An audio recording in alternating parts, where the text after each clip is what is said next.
Devant. À un niveau inférieur, il trouva plusieurs autres trous transversaux, mais il ne pouvait s'empêcher de penser que celui sur la plateforme avec la fissure qui s'étendait à partir de celui-ci aurait pu être le trou qui contenait la croix du Christ. Il se souvint du passage des Écritures qui disait qu'un tremblement de terre secoua la montagne lorsque le Christ mourut. Cette fissure pourrait-elle indiquer le trou qui maintient la croix?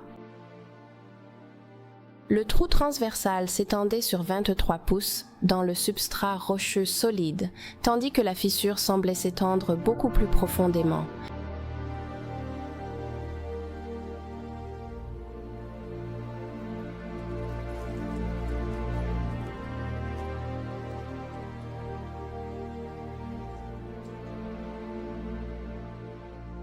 Il n'est pas improbable qu'ils aient su où le Christ avait été crucifié, et il avait de nombreux disciples qui auraient voulu faire de ce lieu un site de mémoire.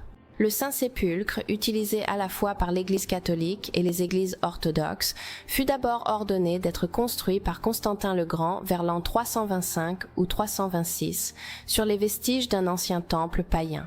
Cela s'est produit de nombreuses années après la crucifixion du Christ, mais ces vestiges que Rone a découverts étaient romains et pourraient dater d'un peu après la crucifixion.